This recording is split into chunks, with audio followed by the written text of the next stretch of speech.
Senator Bernie Sanders just asked Treasury Secretary nominee Scott Bessent a simple question. Do you think that when so few people have so much wealth and power, that is an oligarchic form of society? Bessent dodged. He pointed out that President Biden gave the Presidential Medal of Freedom to two people who would qualify as oligarchs. I would note that President Biden gave the Presidential Medal of Freedom to two people who I think would qualify for his oligarchs. This is not a condemnation of any one individual. Sanders said he is not condemning any individual. He asked again. Bessent said it depends on the ability to move up and down. Sanders said that is not really the answer. Then he asked about the minimum wage. Bessent said it is a state and regional issue. He said he does not support raising the federal minimum wage. Senator, I believe that the minimum wage is more of a statewide and regional issue. So you don't think we should change the federal minimum wage of $7.25 an hour? No, sir. Okay.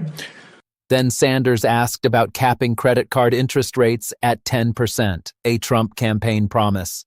Bessent said if he is confirmed, he will follow what President Trump wants to do. Sanders said, "Thank you." The exchange exposed the contradiction. Billionaires are dangerous only when they support Republicans. When they fund Democrats, they are defenders of democracy. That is not a principle. That is politics. Let's watch. Personally welcome you and look forward to working with you. Well, thank you very much, and it's a pleasure to be here. Mr. Bessent, thanks very much for being in the office the other day. Mr. Bessent, the United States today has more income and wealth inequality than has ever existed in the history of our country.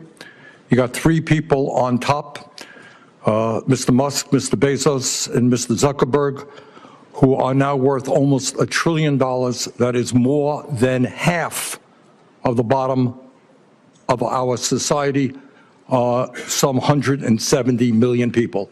Three people, more wealth than the bottom, 170 million. We have more concentration of ownership today than we have ever had. We have more concentration of ownership in the media, where a handful of billionaires like Musk, Bezos, Rupert Murdoch increasingly own the media and the information that the American people receive. We have a corrupt campaign finance system in which a small number of billionaires in both political parties make huge contributions into the presidential and congressional campaigns. When you have a small number of multi-billionaires who have enormous economic, media, and political power, would you agree with President Biden, who last night stated, and I quote, "An oligarchy is taking shape in America of extreme wealth, power, and influence that threatens our entire democracy, our basic rights, and freedoms," end of quote. That's what President Biden said last night. I agree with him. Do you? Senator Sanders, I enjoyed our visit. Talk a little bit closer into the mic. I enjoyed our visit, and I hope you got my follow-up materials that on the discussions, my previous writings on the tariffs and China. And look, the three billionaires who you listed that all made the money themselves. Mr. Musk came to the country as an immigrant. I understand that, but what I'm asking you is, when you have a handful of people like Musk, who will soon be part of the Trump administration, and others, when you have three people owning more wealth than the bottom half of American society, when these people have enormous influence over the media, when they spend huge amounts of money in both political parties to elect candidates, what Biden said last night is we're moving toward an oligarchy. I'm asking you that question. Do you think, forget how they made their money, do you think that when so few people have so much wealth and so much economic and political power, that is an oligarchic form of society? Well, I would note that President Biden gave the Presidential Medal of Freedom to two people who I think would qualify for his oligarchs. So this is not a condemnation of any one individual. I'm just asking you, would so few people have so much wealth and power Do you think that that is an oligarchic form of society? Senator, I think it depends on the ability to move up and down the income. No, that's not really the answer. I mean, even if you had that mobility, no matter who those individuals might be. All right, but let me ask you another question. Right now in America, we have over 22 million workers who are making less than $15 an hour, and nearly 40 million people in our country earning less than $17 an hour. Shamefully, the federal minimum wage, despite the efforts of myself and other people here, have not been raised since 2009 and remains an unbelievable $7.25 an hour. Will you work with those of us who want to raise the federal minimum wage to a living wage to take millions of Americans out of poverty? Senator, I believe that the minimum wage is more of a statewide and regional issue. So you don't think we should change the federal minimum wage of $7.25 an hour? No, sir. Okay.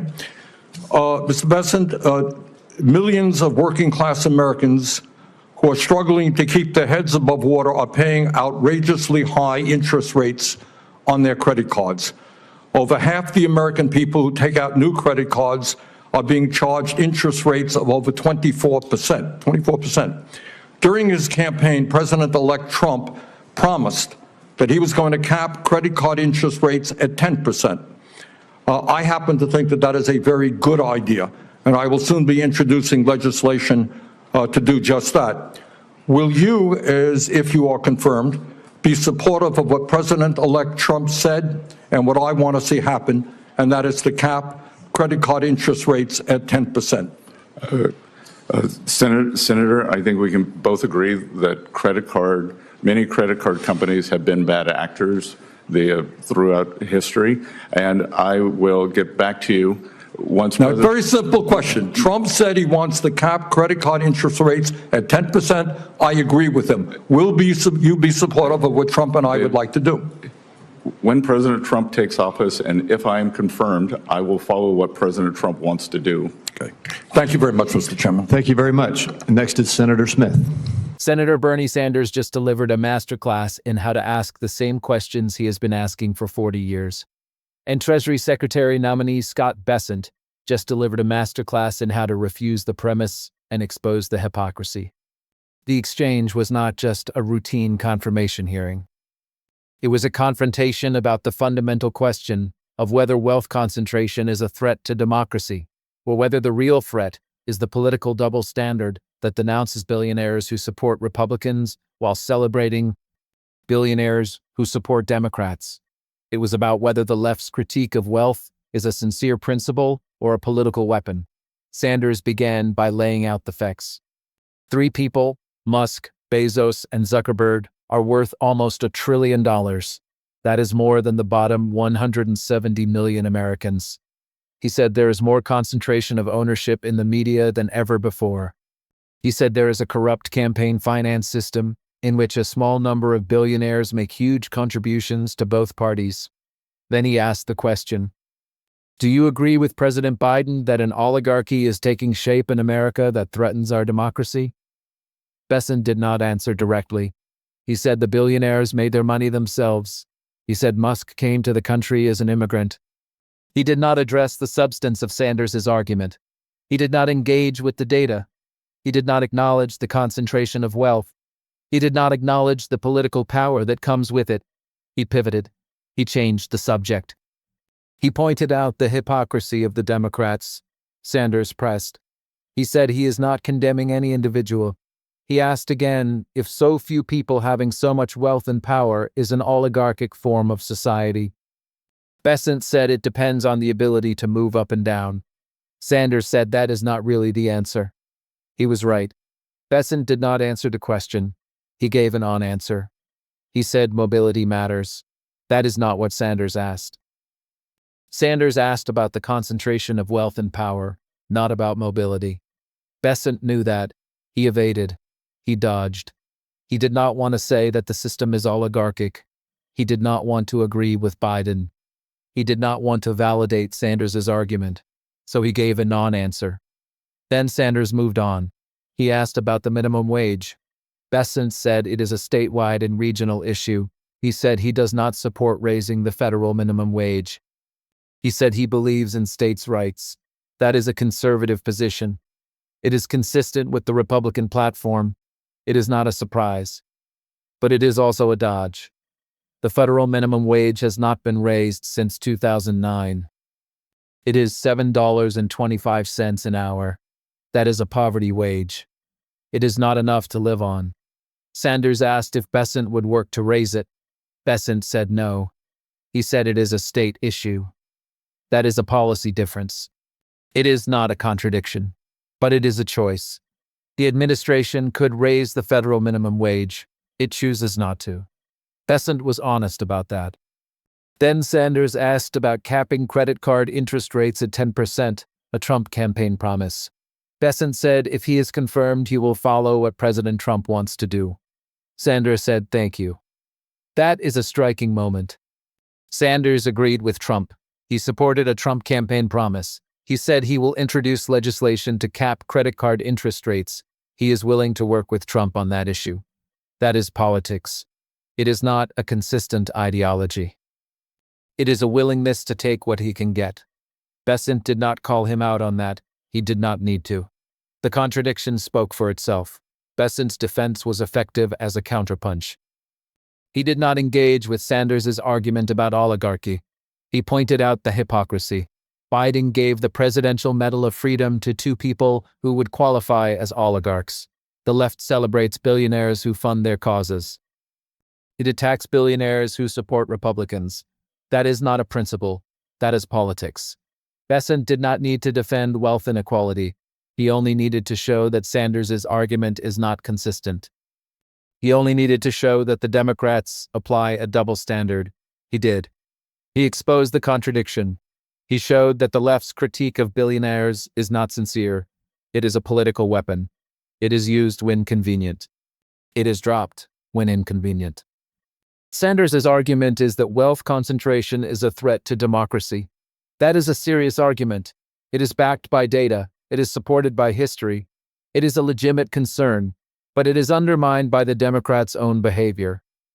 Democrats celebrate billionaires who support their causes. They give them medals. They invite them to the White House. They take their money. They do not apply the same standard to billionaires who support Republicans.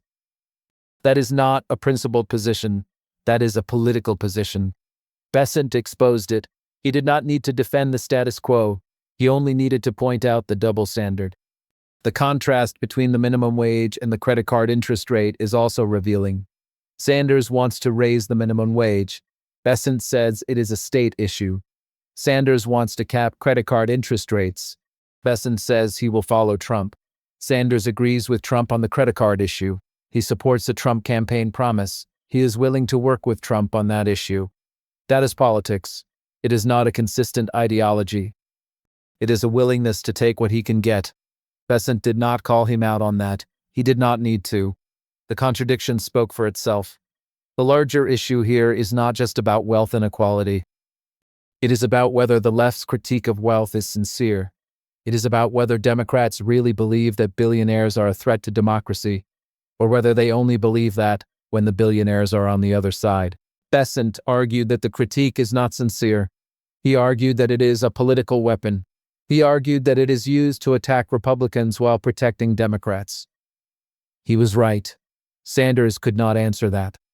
He could only move on to the next question. He could not defend the double standard. He could not explain why Biden gave medals to billionaires while denouncing oligarchy. He could not explain why Democrats take money from billionaires while criticizing wealth concentration. He could only move on. The hearing ended without a resolution. Sanders did not get a straight answer about oligarchy. Bessent did not get a straight answer about consistency. But the exchange was revealing. It showed that the left's critique of wealth is not a principle. It is a tactic. It is used when convenient. It is dropped when inconvenient. It is not a consistent worldview. It is a political strategy, and Bessent exposed it. He did not need to win the argument on substance. He only needed to show that the other side is not consistent. He did.